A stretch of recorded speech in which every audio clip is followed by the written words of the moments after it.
The mirror in Evelyn Beaumont's bedroom had belonged to her grandmother, a Frenchwoman who'd crossed an ocean to marry into cotton money and died bitter. Now, on the night of April 14th, 1840, Evelyn stared into that same glass and understood why. The reflection looking back wore a face she barely recognized, powdered pale as death, lips rouged the color of fresh wounds, hair tortured into elaborate curls that pulled at her scalp like tiny chains. 22 years old and already a ghost. Below her window, the Beaumont estate blazed with lantern light. 300 guests had traveled from as far as Charleston and New Orleans for tomorrow's wedding, the grandest social event Savannah County would see all year, maybe all decade.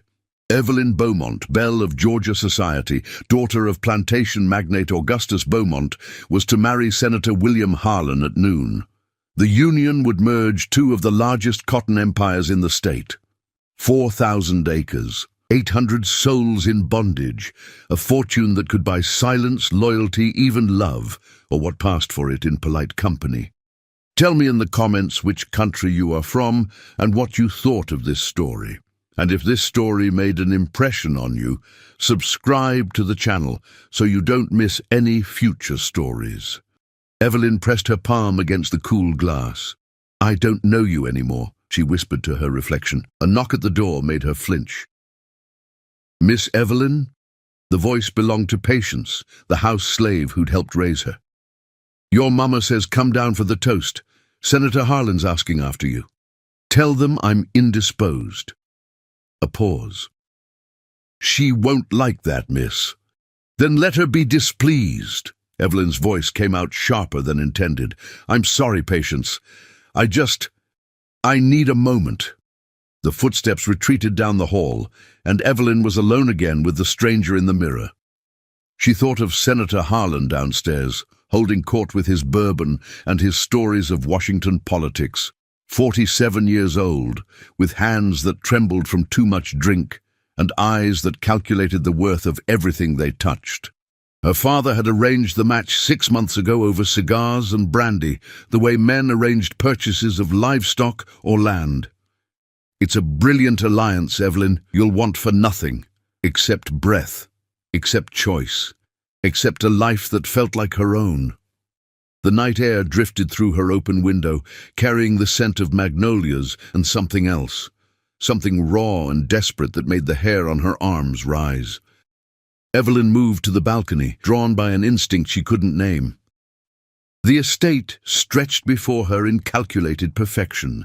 Manicured gardens, white-columned buildings, the slave quarters, hidden discreetly behind a grove of live oaks draped in Spanish moss. Beauty built on brutality. Grace purchased with suffering. A sound cut through the night, not the refined music and laughter from the party, but something animal and afraid. A crash in the garden. Evelyn gripped the balcony railing, heart suddenly racing. Another sound, closer now. Someone was moving through the magnolia grove her father had planted the year she was born. She should call for help, ring the bell that would bring overseers and dogs. But her hand wouldn't move to the cord, and her feet were already carrying her down the servants' stairs, through the kitchen, where the cooking staff was too busy preparing tomorrow's feast to notice her passing out the back door into air thick as velvet. The magnolias loomed white in the darkness, their perfume almost sickening in its sweetness. Evelyn picked her way between the trees, following the sound of labored breathing. She found him collapsed against the base of the oldest magnolia, the one that bloomed first every spring. A black man, maybe 30 years old, his shirt torn and soaked with blood that looked black in the moonlight. His chest heaved with each breath, and when he heard her approach, his eyes snapped open with the wild terror of cornered prey. "Please," he gasped, "please, I ain't gonna hurt you." Evelyn should have screamed, should have run. Instead, she knelt beside him, her expensive silk dress pooling in the dirt. "You're bleeding. Caught on barbed wire coming through the Hutchins property." His voice was educated, careful, not the dialect her father's slaves affected around white folk. They're hunting me. Dogs. Men with guns. If they find me here, they won't. The words left her mouth before her mind caught up. Can you walk? I think so. Then follow me, quickly. She helped him to his feet, supporting his weight as they moved through the shadows toward the old ice house at the edge of the property. It hadn't been used in years, not since her father built the new one closer to the kitchen. Inside, the air was cool and damp, smelling of earth and old stone. Evelyn settled him against the wall and lit a small lamp she kept there. This place had been her refuge as a child, somewhere to hide from etiquette lessons and disappointed looks. In the lamplight, she could see him properly. Strong features marked by exhaustion and pain, intelligent eyes that studied her with equal parts suspicion and wonder, a raised scar on his left cheek in the shape of the letter H. Her stomach turned, recognizing the brand, Harlan. This man belonged to her future husband's plantation. "What's your name?" she asked. He hesitated, as if even this small truth was dangerous to share. "Jonah. I'm Evelyn." "I know who you are, miss. Everybody knows. The wedding of the century, they're calling it." Something bitter flickered across his face. "While we're being bought and sold like cattle." She should have been offended, should have reminded him of his place, as her mother would say. Instead, she found herself asking, "What happened to you?" Jonah closed his eyes. 3 days ago, Senator Harlan sold my wife and daughter, separate sales. I don't know where they went. Memphis, maybe. New Orleans. When I tried to stop it, they beat me and threw me in the box." His voice cracked. 2 days in that coffin, Miss Evelyn. 2 days in the dark with no water, breathing through a crack, listening to them laugh about it. So I broke out. Been running ever since. The box. She'd heard whispers about Senator Harlan's punishment methods. A wooden coffin, barely big enough for a man to fit, left in the sun for days at a time. Some men went mad in there, some never came out. The cruelty of it made her physically ill. "I can help you," she heard herself say. "You can't. Nobody can. The patrols are everywhere. They got my description, the brand." He touched the H on his face. "I'm a dead man, miss. Just hoping to die free." Outside, the sound of dogs baying drifted through the night, distant but getting closer. Jonah tensed and Evelyn's mind raced. The patrols would search the grounds eventually, check every building, every shed, and when they found him here, both of them would pay the price. Him with his life, her with a scandal that would destroy the wedding and disgrace her family. Unless... The thought came to her whole and terrible and perfect, like lightning splitting a dark sky.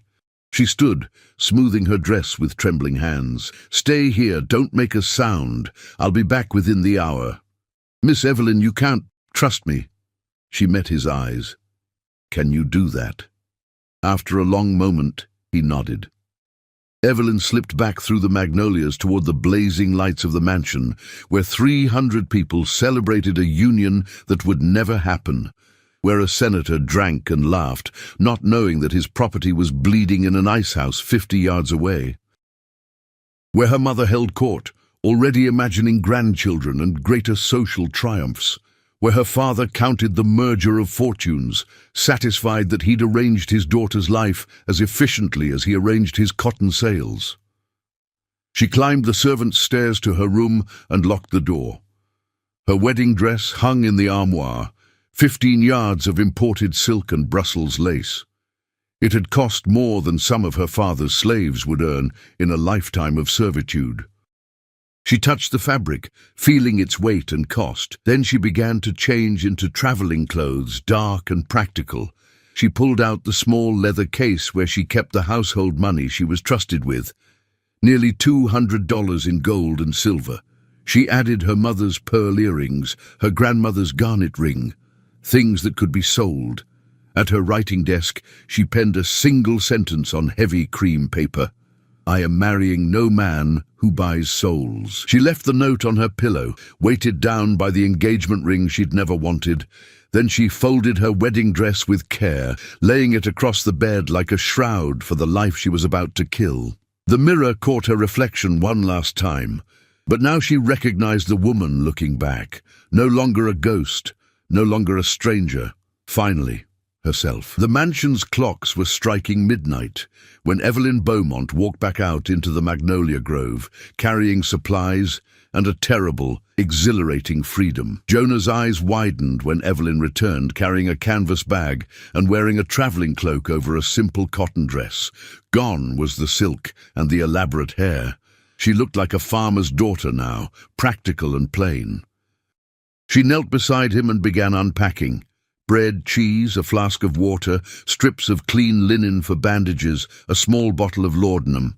"What are you doing?" he asked, though some part of him already knew. "Helping you." She uncorked the laudanum. "Drink a little for the pain, Miss Evelyn. If they catch you helping a runaway, they won't catch us." She began cleaning the wound on his side, her hands steady despite never having done such work before. The gash was deep but clean. "The wire missed anything vital. You're lucky." "Lucky?" He laughed, a sound like breaking glass. "That what you call this?" She tied off the bandage with efficient knots. "I call it a chance. Maybe the only one either of us will get." She sat back on her heels, meeting his gaze. "In 6 hours, I'm supposed to marry a man who keeps human beings in coffins. A man who sold your family like furniture. I've spent my whole life being told what to do, who to be, who to marry. I'm done, Jonah. I'm done being decorative and obedient and silent, while men like my father and Senator Harlan treat people as property. So, you're just going to run away? On your wedding day?" Disbelief colored his voice. "You know what they'll do when they find you gone? They'll search, they'll be furious. They'll probably assume I've been kidnapped or lost my mind." She smiled grimly. "But they won't think I left willingly. Not at first. That buys us time." "Us?" Jonah's expression hardened. "Miss Evelyn, I appreciate what you're trying to do, but you can't come with me. You don't understand what it's like out there for runaways. The patrols, the bounty hunters, the dogs, and a white woman traveling with a black man. We'd be dead or worse before we got 10 miles. Then we'll have to be very careful." She pulled a folded map from her bag. "I've been studying this for weeks. There's a Quaker settlement near the Altamaha River, about 40 miles north. They help people reach the Underground Railroad. If we can get there..." "If," Jonah shook his head. "That's a lot of country to cross. Swamps, rivers, patrols on every road. Which is why we're not taking the roads." Evelyn traced a path on the map with her finger. "We'll follow the creeks and swampland. Harder traveling, but less chance of running into patrols. There's a ferryman named Caleb who works the Altamaha crossing. My father's used him for years. He's sympathetic to runaways, or so I've heard the slaves whisper. If we can reach him..." A dog howled much closer now. They both froze. Voices carried through the night, men calling to each other. The search was spreading toward the outer buildings. "We need to go now," Evelyn said urgently. "Can you walk?" Jonah tested his weight, grimacing. "I can manage." They slipped out of the icehouse into darkness thick with humidity and fear. Evelyn led them away from the mansion, toward the slave quarters and the fields beyond. The cotton plants stood in endless rows, their white boles ghostly in the starlight. They moved between the rows, bent low, listening for pursuit. Behind them, the dogs grew louder. Shouts echoed across the estate. Someone had discovered Jonah's hiding place, or perhaps they'd simply expanded the search. Either way, time had run out. They reached the tree line and plunged into the woods. Here, beneath the canopy of live oaks and cypress, the darkness became absolute. Evelyn had grabbed a lantern, but lighting it would give away their position. Instead, they felt their way forward, hands outstretched, feet testing each step. Jonah's breathing grew labored, his wound clearly paining him despite the laudanum. "There's a creek ahead," Evelyn whispered. "If we follow it north, it'll take us away from the main search area." "How do you know this land so well?" "I used to ride out here as a girl, before they decided young ladies shouldn't roam unsupervised." She helped him over a fallen log. "I always loved these woods. They felt like freedom, even when I didn't know what that word really meant. They found the creek by sound, a gentle burbling in the darkness. The water ran cool and clear over smooth stones. They waded in, the current tugging at their legs. Walking in water would mask their scent from the dogs, buy them precious time, but it also made the going treacherous, especially for Jonah in his weakened state. An hour passed, then two. The sounds of pursuit faded behind them, replaced by the night chorus of frogs and insects. Evelyn's feet went numb in the cold water. Her skirts grew heavy and caught on submerged branches, but she didn't stop, didn't slow. Beside her, Jonah moved with grim determination, one foot after another, refusing to quit despite the pain she could see etched in his face. Dawn was breaking when they finally climbed out of the creek onto a muddy bank. The forest around them had changed, less cultivated, more wild. Thick undergrowth and hanging moss created a green twilight even in daylight. Somewhere in the distance, a bird called with a sound like breaking metal. "We need to rest," Evelyn said. "Find somewhere hidden." Jonah nodded, too exhausted to argue. They pushed deeper into the undergrowth, until they found a hollow beneath the roots of a massive cypress. The space was barely big enough for both of them, damp and smelling of rot, but it was concealed. They crawled inside and collapsed. For a long time, neither spoke. Evelyn's body ached in places she didn't know could hurt. Her hands were scratched and bleeding from brambles. Her expensive shoes were ruined beyond repair. But beneath the exhaustion, she felt something unfamiliar and intoxicating. Choice. For the first time in her life, she'd chosen her own path. Whatever happened next, this moment was hers. "Why?" Jonah's voice broke the silence. "Why are you really doing this?" Evelyn considered the question. How to explain a lifetime of constraint, of being a decorative object, of watching cruelty and calling it civilization? "When I was 7, she finally said, "my father bought a young woman named Rachel. She was maybe 16, beautiful, intelligent. My mother hated her on sight, though she'd never say why. After a year, Rachel had a baby, light-skinned, with my father's eyes." She paused. "My mother had Rachel sold south within a week, separated her from her child. I remember her screaming as they took her away." Jonah's expression remained carefully neutral. "I asked my mother why, and she slapped me, told me never to speak of it again. Said that's just how things are." Evelyn's voice hardened. "I was 7 years old, and I understood then that the world I lived in was built on horror. But I didn't know what to do about it. I was just a child, then a young woman, then a bride-to-be, always powerless, always decorative, until last night when I saw you bleeding in the magnolias and realized I could choose differently. You're risking everything. I'm risking a life that was never mine." She turned to face him in the dim light. "Senator Harlan would have owned me just as surely as he owned you. Different chains, prettier cage, but still captive. At least this way, I'm free." "You don't know what you're talking about."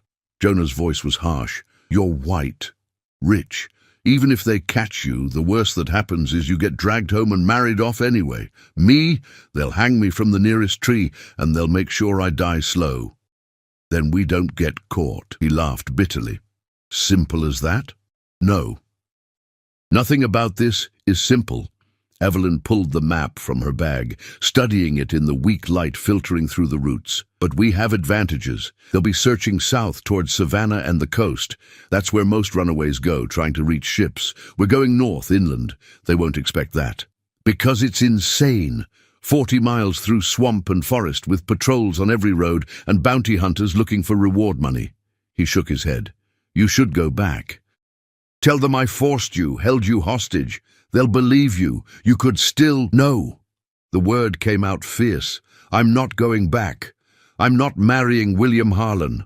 I'm not spending my life pretending that slavery is civilized and cruelty is culture.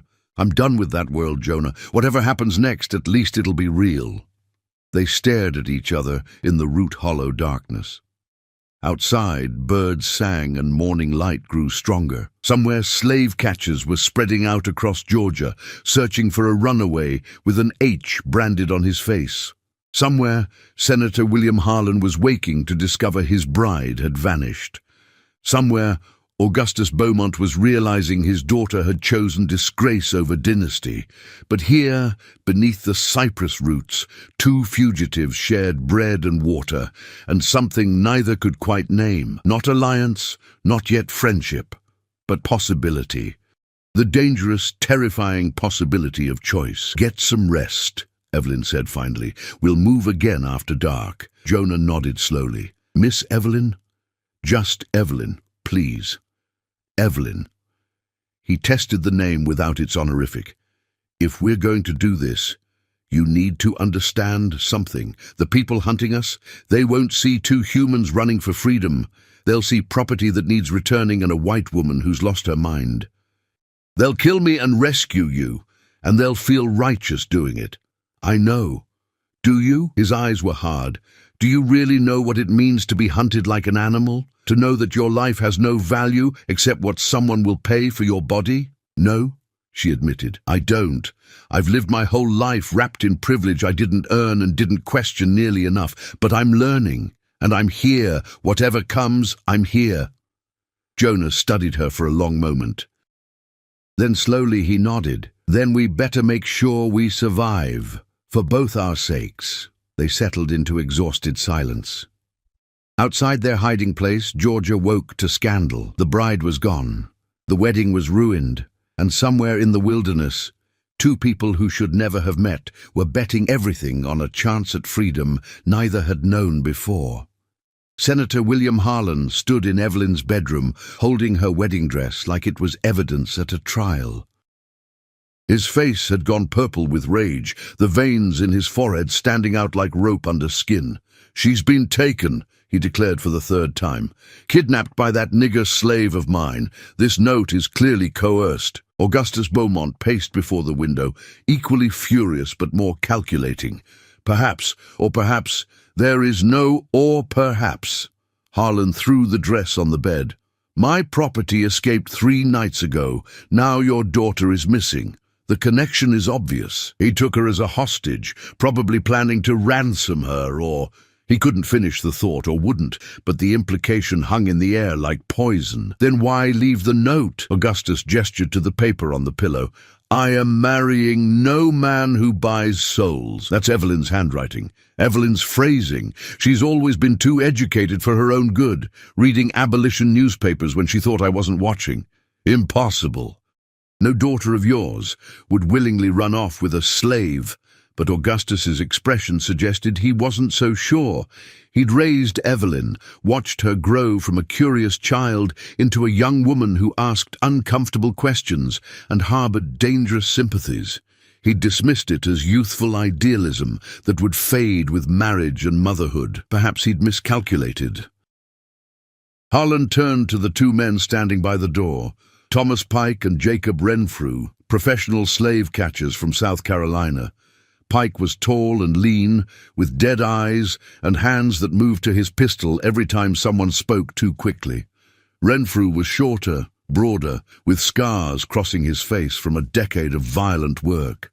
They'd tracked runaways from Virginia to Texas, and they never failed to bring back their quarry, alive or dead, though alive paid better.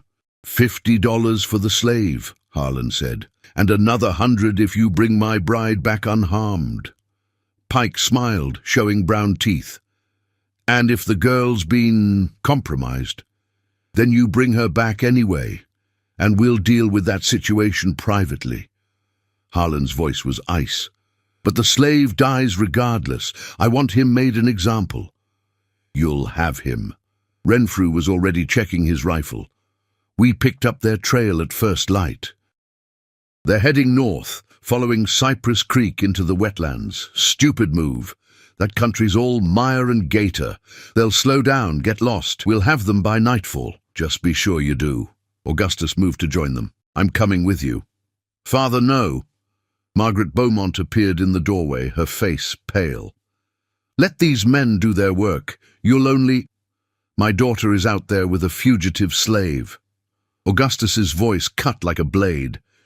"I'll be damned if I wait at home while strangers hunt her down." Within the hour, a party of 12 men rode out from the Beaumont estate. Pike and Renfrew led, followed by Augustus and several overseers. They brought dogs, rifles, and rope. Behind them, the abandoned wedding guests whispered and speculated. The scandal would spread across Georgia within days, carried by servants and travelers, growing more lurid with each retelling. But the hunters didn't care about scandal. They cared about the track. The dogs picked up the scent at the old ice house, then followed it to the slave quarters and into the cotton fields. The trail went cold at the tree line, but Pike knew his business. He studied broken twigs, disturbed leaves, the particular pattern of footsteps in soft earth. 2 people, he confirmed. One heavier, moving slow, injured maybe. The other lighter, smaller. The girl's helping him, or he's forcing her, Augustus insisted. Pike didn't argue, but his expression suggested he'd tracked enough unwilling hostages to know the difference. These 2 were moving together, coordinating. But he kept that observation to himself. Augustus Beaumont was paying well, and contradicting a client's preferred narrative was bad business. They found where Jonah and Evelyn had entered the creek. The dogs lost the scent in the water, but Pike wasn't concerned. "Old trick," he said. "Masks smell, but they can't stay in the water forever. They'll come out somewhere upstream. We follow the bank, we'll pick them up again." The hunt continued through morning into afternoon. The country grew wilder, the forest denser. Cypress trees rose from standing water, their roots forming maze-like obstacles. Hanging moss created a twilight atmosphere even at midday. Somewhere in the distance, an alligator bellowed its territorial challenge. "Dangerous country," Renfrew observed. "City girl like Miss Evelyn won't last long out here." Augustus said nothing, but his jaw tightened. For all his anger, some part of him was beginning to understand that his daughter had chosen this. The note wasn't coerced. The timing wasn't coincidence. Evelyn had looked at her future as Mrs. William Harlan and decided to risk death in the wilderness instead. That knowledge cut deeper than any physical wound. Meanwhile, miles ahead, hidden in their cypress hollow, Evelyn woke from fitful sleep to find Jonah sitting at the entrance, staring out at the swamp. His wound had stopped bleeding, but his face was drawn with pain and exhaustion. "How long was I asleep?" she asked. "Few hours. Sun's past noon now." He didn't turn around. "I've been thinking about what you said, about choosing this life. And I'm not sure you understand what you've chosen." He finally looked at her. "Back at the plantation there was a man named Samuel. Good man, smart, hard worker. He ran away 2 years ago, made it almost to Tennessee before they caught him. You know what they did?" Evelyn shook her head, though she could imagine. "They brought him back and whipped him in front of all of us, 50 lashes. Then they cut off 2 of his toes so he couldn't run again. Then they sold him to a sugar plantation in Louisiana." Jonah's voice was flat, reciting facts. "That's if you're lucky. If you're not, they hang you, sometimes slow, sometimes with fire. They make sure everyone sees, make sure everyone remembers what happens when you try for freedom. I know the risks. You know about them. That's different from knowing them." He turned back to the swamp. "And that's just what happens to me. They'll drag you home, call you hysterical or bewitched. Best case, they force you to marry Harlan anyway. Worst case, they lock you in an asylum for the rest of your life. Either way, you lose everything. I already lost everything the moment I was born female in a world that treats women like currency." Evelyn crawled to sit beside him. "At least this way, I'm choosing the terms of my imprisonment or my escape." They sat in silence, watching the swamp's strange beauty. A white egret picked its way through the shallows, hunting for fish. Dragonflies stitched patterns through the humid air.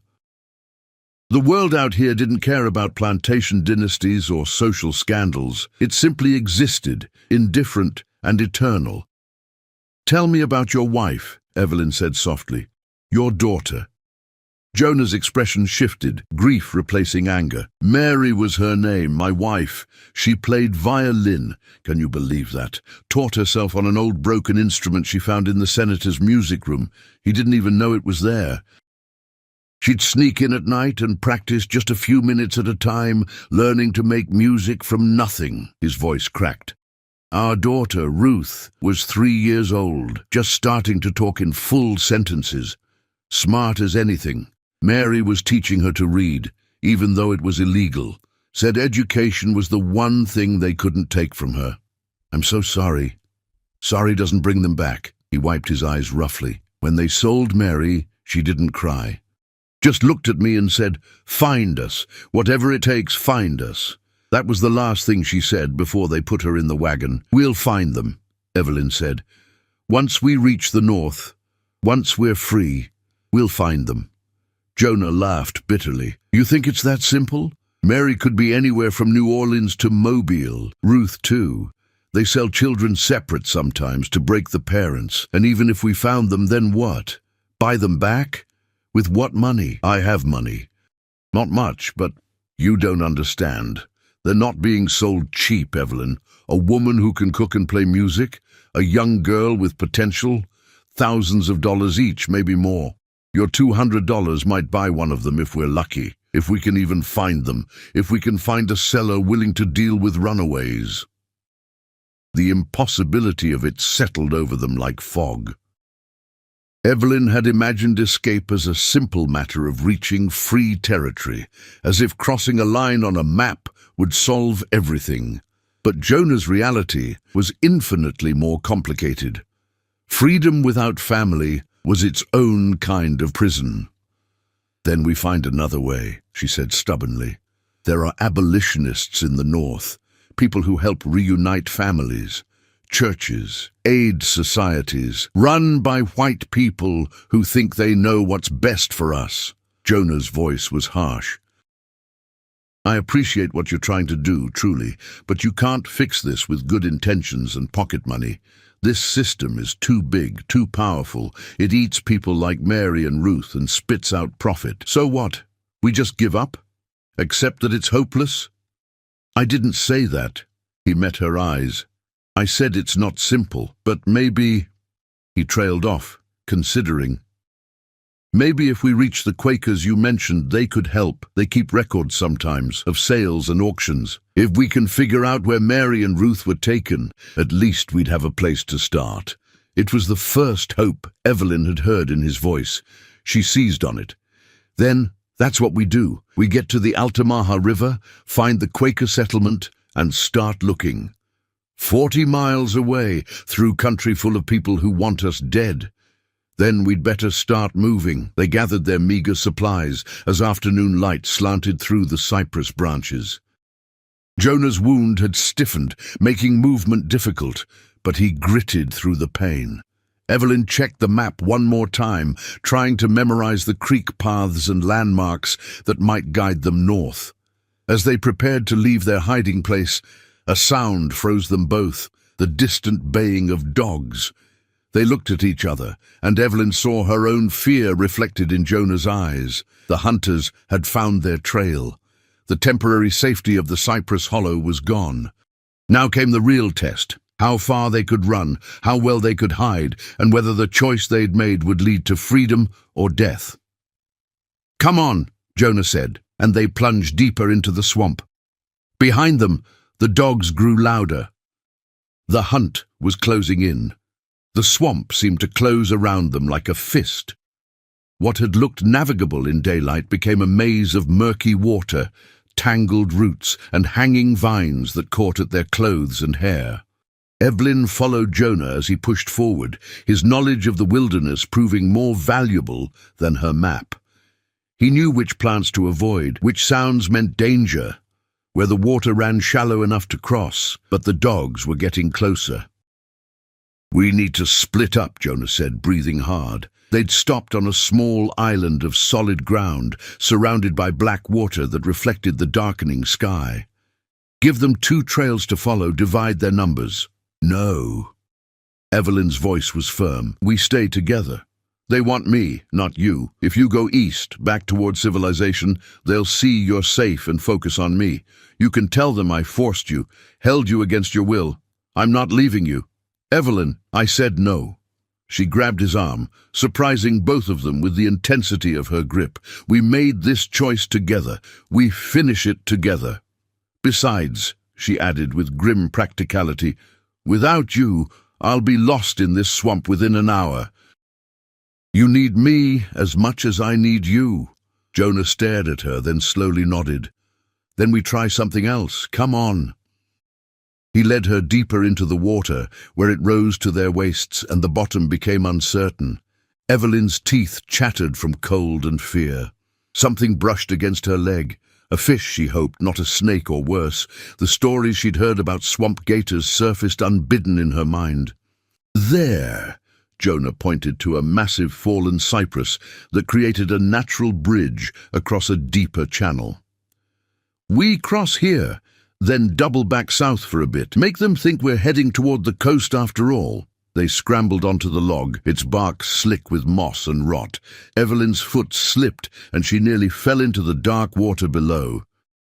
Jonah caught her hand, steadying her, and for a moment they stood balanced on the dead tree, two fugitives clinging to each other above water that held no mercy. The sound of the dogs echoed strangely in the swamp, seeming to come from all directions at once. Voices too, men calling to each other, coordinating their search. Evelyn recognized one voice, her father shouting commands. The knowledge that Augustus Beaumont himself was out here hunting her sent a complicated stab of emotion through her chest. Part fear, part guilt, part defiant satisfaction that she'd forced him to see her as something other than a decorative investment. They made it across the log and pushed south, moving as fast as Jonah's injury allowed. The plan was to leave a clear trail for half a mile, then circle back north, using the water to cover their scent. It might buy them an hour, maybe two, before the hunters realized the deception, but Pike was smarter than they'd hoped. The slave catcher stood on the same fallen log they'd crossed, studying the ground on both sides with professional interest. Clever, he said to Renfrew. They went south here, see the tracks? But look at this.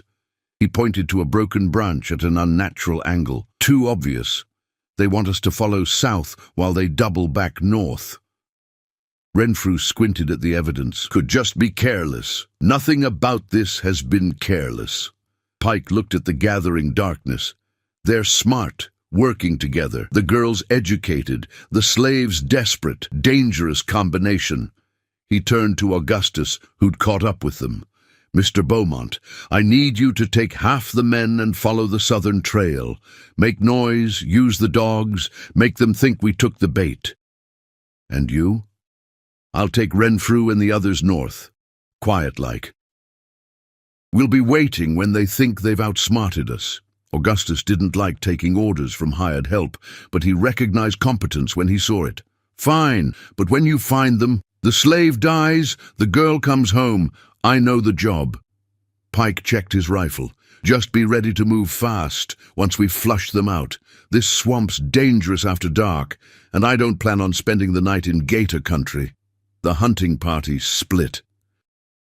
South Augustus led men and dogs in a noisy pursuit, crashing through undergrowth and shouting.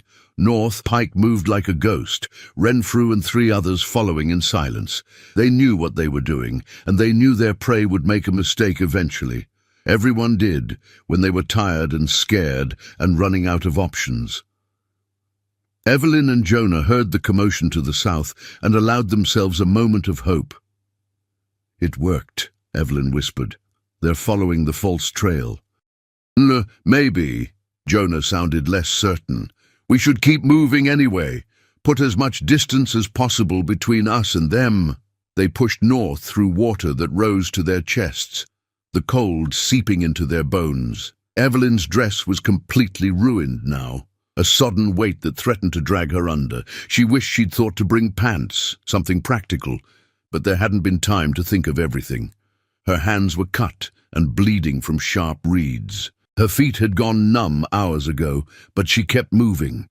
The sky above the swamp canopy darkened from blue to purple to black. No stars penetrated the thick cover of branches and Spanish moss. The sounds of pursuit faded behind them, replaced by the night chorus of frogs and insects. Once, they heard something large moving through the water nearby, but it didn't approach.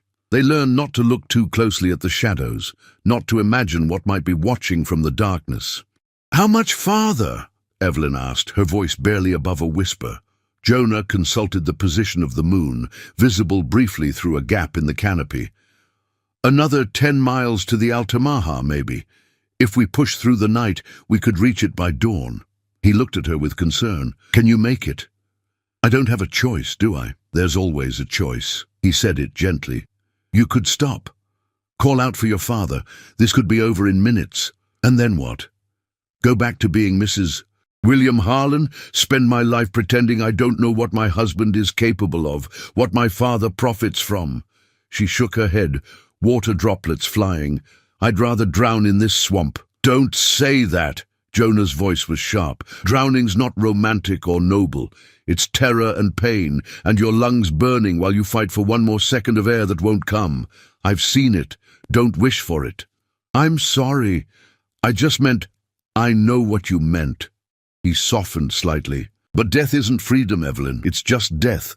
We're running toward life, not away from it. Remember that when everything hurts and you want to quit." They pressed on in silence.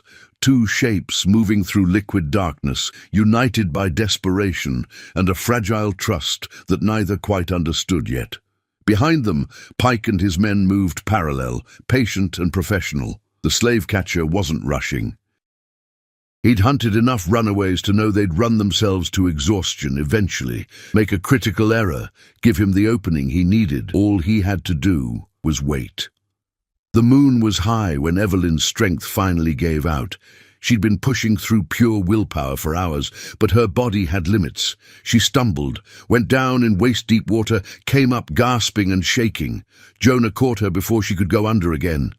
"I can't," she sobbed. "I can't do this anymore." "Yes, you can. Just a little farther."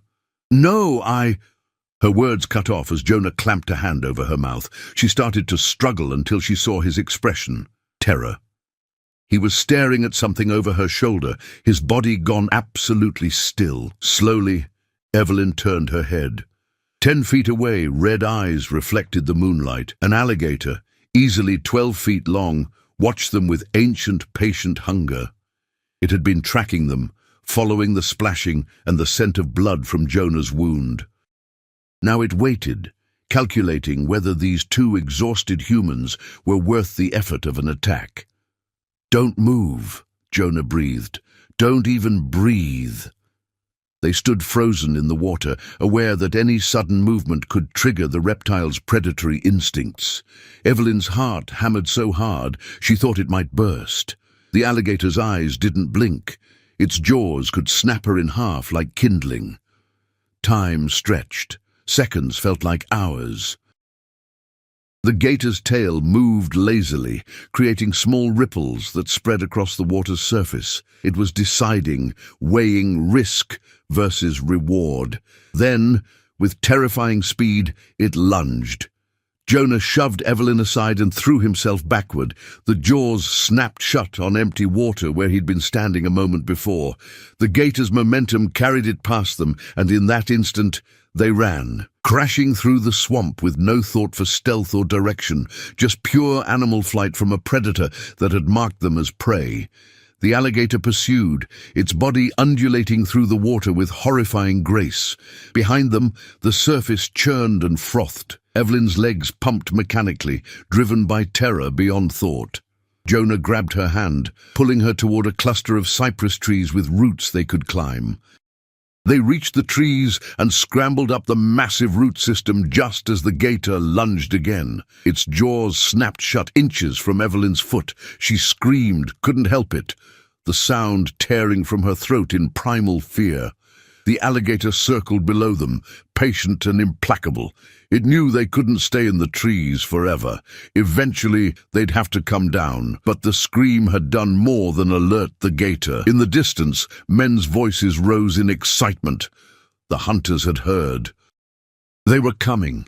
Evelyn and Jonah looked at each other, both understanding the terrible choice they now faced. Stay in the tree and wait for the hunters, or risk the alligator and run. The tree, Evelyn said. We'll fight them if we have to, but at least humans might show mercy. That thing won't. Jonah nodded grimly. They climbed higher into the cypress roots, wedging themselves into a space too narrow for the gator to reach. Below, the reptile waited with timeless patience. And from the darkness, torches appeared. Voices grew louder. The hunters had found them at last. Pike emerged from the darkness first, his torch illuminating the bizarre scene. 2 fugitives clinging to cypress roots, while a 12-foot alligator circled below.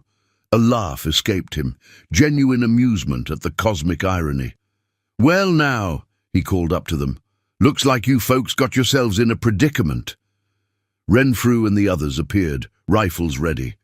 Behind them, Augustus Beaumont pushed through the undergrowth, his expensive boots ruined by swamp muck. His face twisted with emotions Evelyn couldn't read even from 30 feet away. "Evelyn," her father's voice cracked, "come down from there, now." "Father, I said now." The command in his voice was absolute, the same tone he used with slaves who displeased him. It made something in Evelyn's chest turn to ice. "Shoot the gator," Pike said casually to Renfrew. "Let's not waste time on reptiles."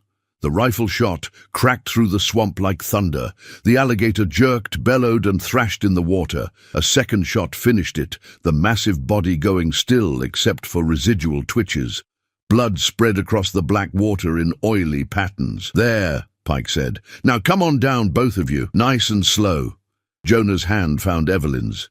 They looked at each other, both knowing this was the end. 3 days of running, reduced to this moment in a Georgia swamp with torches and rifles, and the dead gator floating as a warning of what happened to prey. "I'm sorry," Evelyn whispered. "I thought we could make it. We tried." "That's more than most get." Jonah's voice was calm, resigned. "But listen to me now. When they separate us, tell them I forced you. Tell them I threatened you, held you hostage. Make them believe it was all me." "No, yes. It's the only way you survive this. They'll punish me regardless, but you might still have a life if you play the victim. I won't lie about what we did. Then we both die. And for what? So you can be noble?" He squeezed her hand. "Please, Evelyn, if this meant anything to you, give me this. Let me know you'll survive." Before she could answer, Augustus's voice boomed again. "Evelyn Beaumont, if you don't climb down this instant, I'll have that slave shot where he stands." Pike raised his rifle, aiming at Jonah. "Your choice, miss. Easy way or hard way." Evelyn looked at the gun, at Pike's dead eyes, at her father's face twisted with fury, and something that might have been fear. She thought of Senator Harlan back at the estate, probably already planning how to spin this scandal to his advantage. Of the wedding dress, folded on her bed like a shroud. Of the life she'd almost accepted until 3 nights ago when she found a bleeding man among the magnolias. "I'm coming down," she said. "But if you hurt him, you're not in a position to make demands." Pike's voice was flat. "Down, now." They climbed down slowly, Jonah first, then Evelyn. The moment their feet touched solid ground, Renfrew grabbed Jonah and shoved him to his knees. 2 men immediately moved to bind his hands with rough rope, pulling tight enough to cut circulation. Jonah didn't resist, didn't fight. He'd been caught before, knew that resistance only gave them an excuse for greater violence. Augustus strode forward and grabbed Evelyn's arm, his grip bruising. "What have you done?" His voice shook with rage. "Do you have any idea what you've thrown away? The scandal, the embarrassment, I know exactly what I've done." Evelyn met his eyes, refusing to look away. "I chose freedom over slavery, not just mine. His too." Augustus's hand flashed out, slapping her across the face hard enough to snap her head sideways. The sound echoed across the swamp. Evelyn tasted blood. You chose disgrace, Augustus hissed. You chose to destroy this family's reputation, to humiliate Senator Harlan, to throw away a future that dozens of women would kill for. And for what? For this? He gestured at Jonah with contempt. For what was right? Right? Augustus laughed, a harsh sound with no humor in it. You're a child playing at philosophy. You don't understand how the world works. How much depends on maintaining proper order. That slave is property, Evelyn. Property. And you've helped him steal himself. He was never property. None of them are. Evelyn's voice grew stronger despite the pain in her jaw. Mary wasn't property when you sold her south. Rachel wasn't property when you sold her away from her baby. They were human beings, Father, and you treated them like furniture. The slap came again, harder. Evelyn staggered but didn't fall. When she looked up, there were tears running down Augustus's face. Not remorse, she realized. Fury. The tears of a man who'd lost control of something he thought he owned. Enough. Pike stepped between them. We've got what we came for. Let's get back to civilization before more gators show up. They bound Evelyn's hands as well, though more gently. She was valuable property after all, damaged goods perhaps, but still worth preserving. Jonah they treated with casual brutality, kicking him when he moved too slowly, jerking the ropes hard enough to draw blood. The walk back to solid ground took hours. Dawn was breaking by the time they reached the place where the hunting party had left their horses. Senator Harlan had ridden out to meet them, his face haggard from a sleepless night. When he saw Evelyn, relief and rage warred in his expression. "Thank God," he said, moving toward her. "My dear, what you must have suffered." "Don't touch me." Evelyn's voice was ice. "I'd rather die than marry you." Harlan stopped, his expression hardening. "Hysteria," he said to Augustus, "perfectly understandable after such an ordeal. Time and proper care will restore her to herself." "She aided a fugitive slave willingly," Pike said flatly. "Left a note saying so. Traveled with him for 3 days. He pulled out the paper from Evelyn's room. "This is her handwriting, yes?" Augustus took the note, read it again, his face going grey. "Yes, then you've got a problem." Pike looked at Evelyn with something like respect. "Because this wasn't a kidnapping. This was a choice." Silence fell over the group. The implications settled like lead. A white woman of good family didn't run away with a slave. It was unthinkable, impossible, the kind of thing that destroyed dynasties and created scandals that lasted generations. But the evidence was clear. The note, the wedding dress, the supplies she'd brought. Evelyn Beaumont had chosen disgrace over duty. "It doesn't matter," Senator Harlan said finally. "We'll tell people she was coerced, forced. The slave held her hostage, threatened her. No one will question it." "I'll question it," Evelyn's voice rang clear. "I'll tell everyone who'll listen what really happened. I'll tell them about the 2 days Jonah spent in your punishment box, about you selling his wife and daughter, about every cruelty you've inflicted on people you claim to own." "You'll be silent." Harlan's voice dropped to a deadly whisper. "Or I'll see you committed to an asylum for the insane. Is that what you want? To spend your life in a cell, force-fed laudanum until you can't remember your own name? Better that than being your wife." Harlan's composure cracked. He strode forward and backhanded her across the face, the force of it dropping her to her knees. "You ungrateful bitch! I offered you everything, status, wealth, position, and you threw it away for a nigger slave, for a human being." Evelyn's voice was muffled by blood and pain, but still defiant. "Which is more than I can say for you." Harlan drew back his foot to kick her, but Augustus caught his arm. "Enough. She's still my daughter." Something in his voice suggested he was trying to convince himself as much as the senator. "We'll take her home, decide what to do from there." "And him?" Pike gestured to Jonah, who'd been forced to watch the whole scene in silence. "Do whatever you want." Harlan's voice was cold. "Just make sure he dies slowly." "No!" Evelyn struggled to her feet despite bound hands. "You touch him, and I'll scream this whole story from the rooftops. I'll write letters to every newspaper in Georgia. I'll make sure everyone knows what kind of man you are, William Harlan." Empty threats from a hysteric. "Are they?" She smiled through bloody teeth. "Try me." The standoff stretched. Augustus and Harlan exchanged looks, calculation behind their eyes. They needed Evelyn compliant, preferably married and silent, but she'd just proven she'd rather burn her life down than cooperate. And a scandal like this, loudly proclaimed by the victim herself, could destroy both their fortunes. "We'll discuss this at the estate," Augustus said finally. He nodded to Pike. "Bring them both. Keep them separated.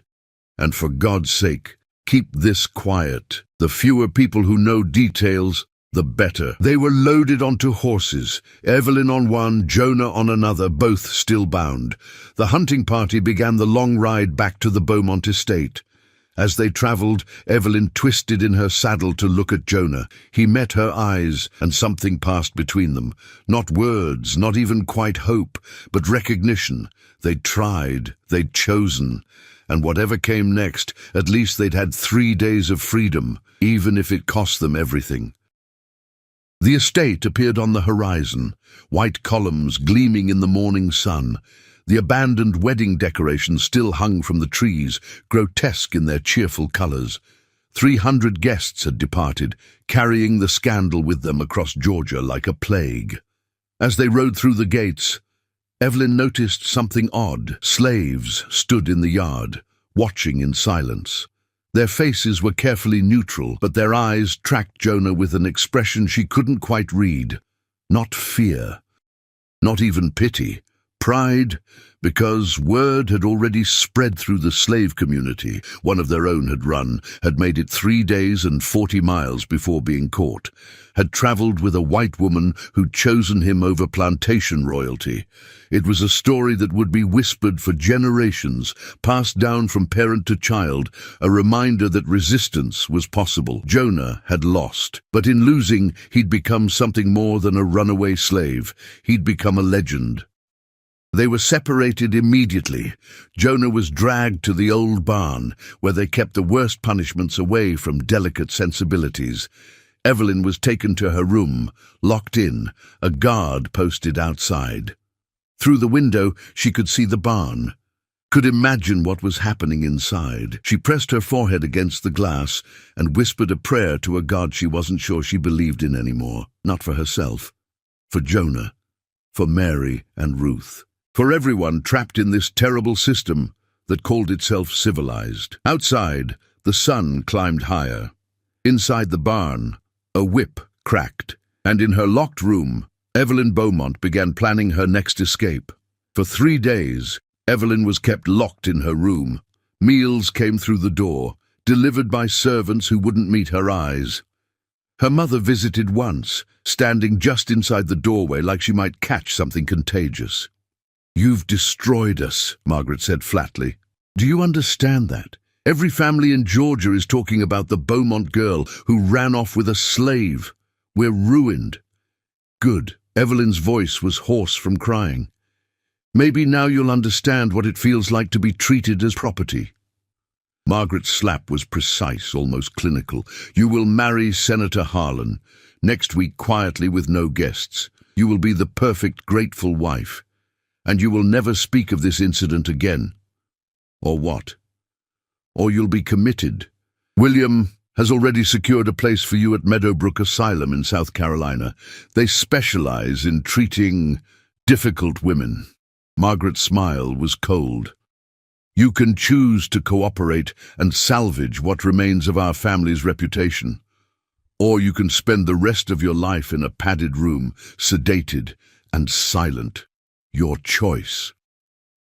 After her mother left, Evelyn sat on her bed and finally let herself break. Great, racking sobs that shook her whole body.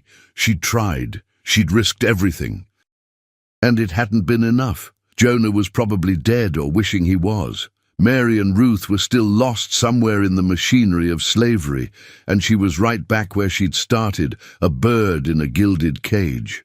But then, on the 4th morning, something changed. Patience, the house slave who'd helped raise her, brought breakfast. She set the tray down, and as she turned to leave, something fell from her apron, a piece of paper, folded small.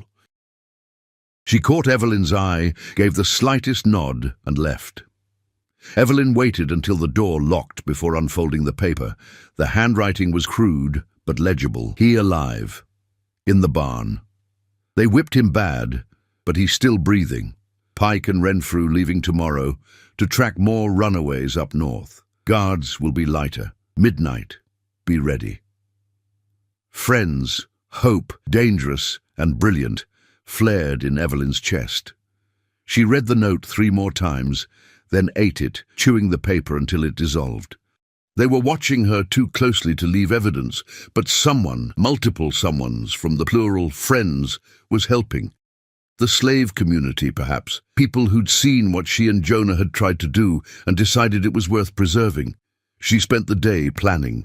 The window was too high and too watched, but there was an old dumbwaiter that connected her room to the kitchen, used to send meals up when she was a child and recovering from illness. It had been sealed years ago, but the wood was old. With enough force she might break through. At 11:30 that night, Evelyn waited in darkness. She'd dressed in the plainest clothes she owned, dark colors that might help her blend into shadows. Her mother's jewelry was hidden in her pockets, not much, but enough to sell if needed. She'd written no note this time. Let them wonder. Midnight came. The guard outside her door began to snore. Drugged, she realized. Someone had slipped something into his evening drink. She moved to the dumbwaiter and pulled at the boards, sealing it shut. Old nails squeaked but held. She pulled harder, splinters digging into her palms. One board came free, then another. The opening was barely wide enough for her body, but she squeezed through, lowering herself into the shaft. The descent was terrifying. The shaft was narrow and pitch black, the ropes rough against her hands. She lowered herself hand over hand, arms burning, until her feet touched the bottom. The kitchen was dark and empty. She slipped out and made her way to the back door. It was unlocked. Outside, 3 figures waited in the shadows. Evelyn recognized Patience. The others were men she'd seen working the fields, but never learned the names of. One stepped forward, tall and broad-shouldered. "We're risking everything doing this," he said quietly. "But what you did, trying to run with Jonah, that meant something to us. Meant there's white folk who see us as human. Don't make us regret this." "I won't, I swear it." "Good." He handed her a bundle. Clothes for him, food, water. "There's a rowboat hidden at the old dock, 2 miles downriver. Nobody uses it anymore. From there you can reach the Altamaha, that Quaker settlement you were heading for before." "Jonah, where?" "Come on." They moved through the estate like ghosts, keeping to shadows, avoiding the main paths. The barn loomed ahead, its door guarded by a single overseer. But as they approached, the man suddenly clutched his stomach and rushed off into the bushes, groaning. The other man, whose name Evelyn learned was Samuel, the one Jonah had told her about, grinned. "Bad stew for dinner," he explained. "Cook's revenge." Inside the barn, the smell hit her first. Blood, sweat, infection. Jonah hung from ropes tied to ceiling beams, his back a mass of wounds, but his eyes were open, alert despite the pain. "Evelyn?" His voice was a croak. "You shouldn't be here. Neither should you." She and Samuel cut him down, catching him as he fell. The wounds on his back were horrific, crossing and recrossing in patterns of calculated cruelty. But he was alive. Impossibly, he was alive. They dressed him in the clean clothes, giving him water and bread. He could barely stand, leaning heavily on Samuel. "Why?" he asked the other man. "You don't even know me." "Don't need to know you." Samuel's voice was firm. "You ran.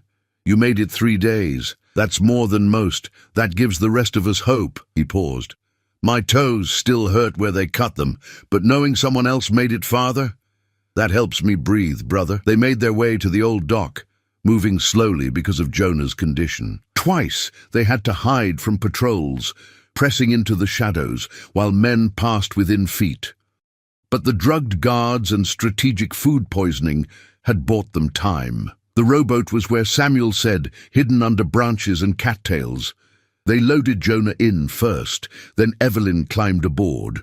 Samuel and Patience pushed them off, and suddenly they were floating, the current catching them, carrying them downriver.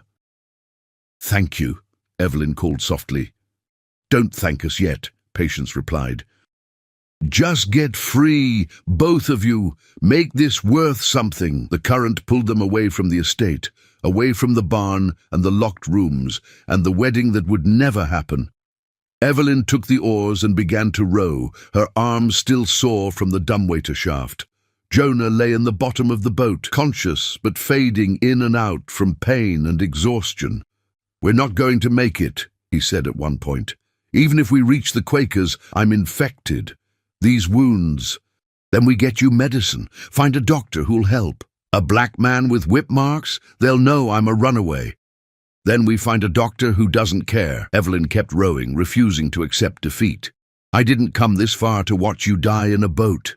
Dawn broke, painting the sky in shades of rose and gold. The Altamaha River widened before them, its waters brown and thick with silt. Somewhere ahead was the Quaker settlement.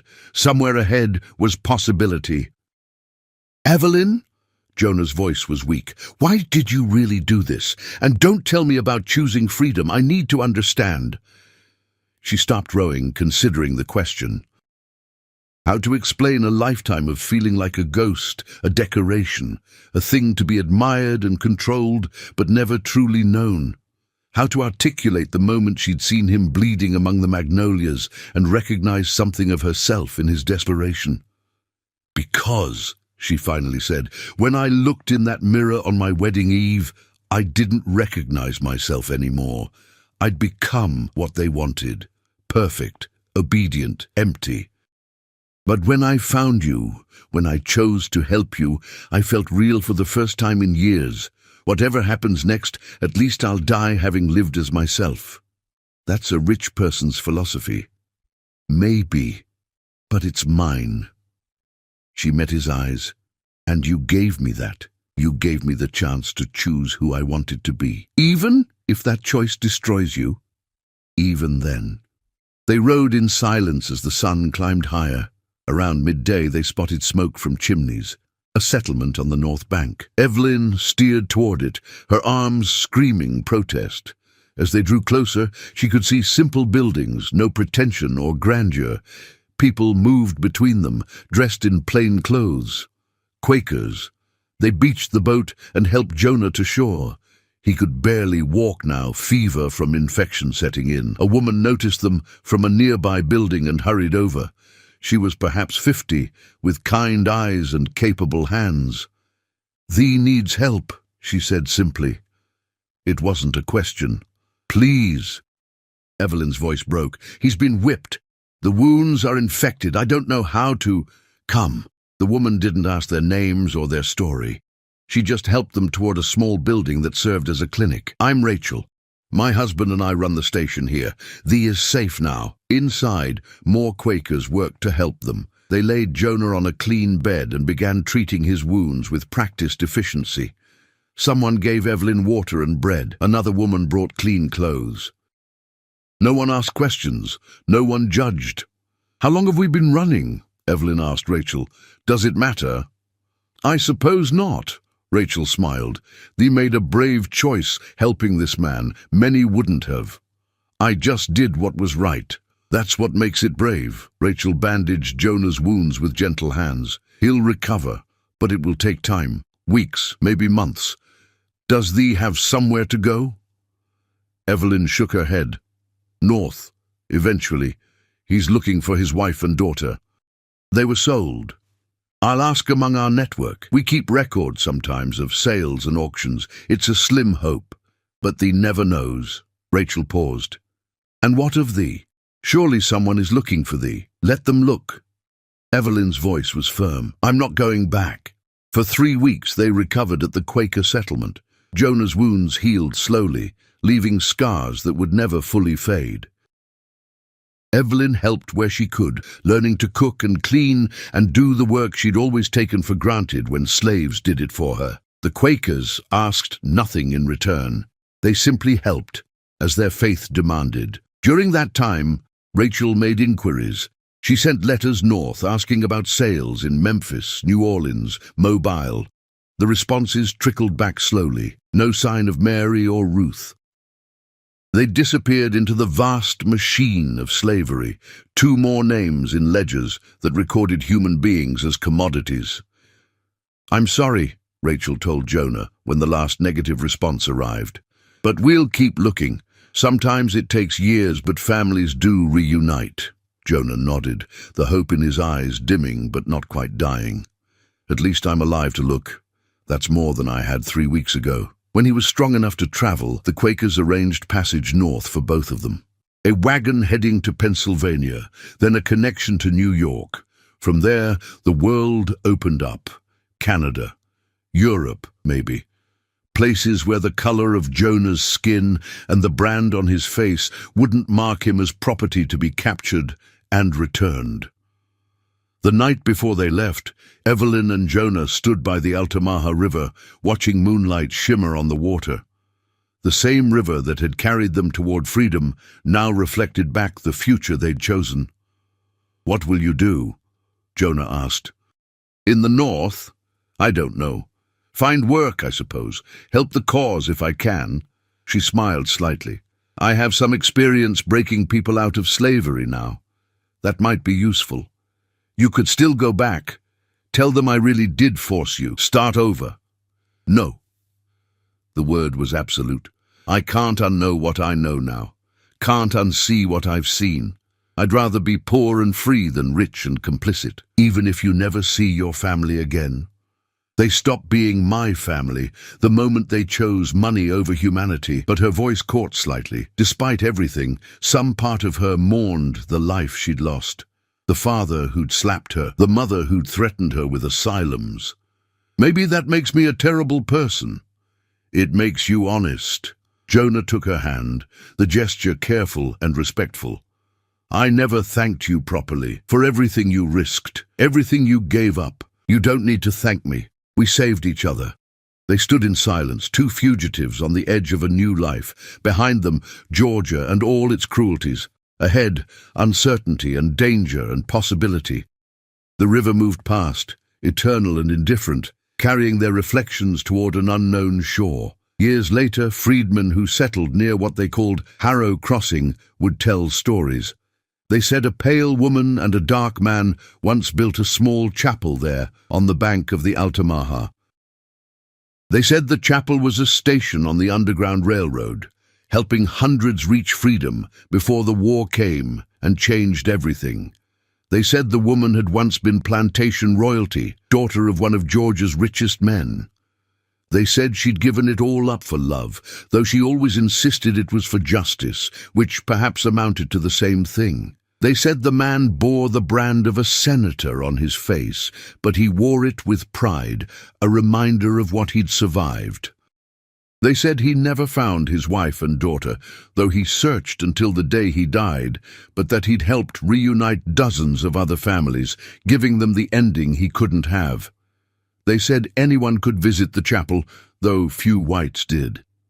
Inside, the walls were covered in names, every person who'd passed through on their way north, every soul that had touched this place in their flight to freedom. And there, carved above the door, were the words that had started everything. "I am marrying no man who buys souls." History called it betrayal.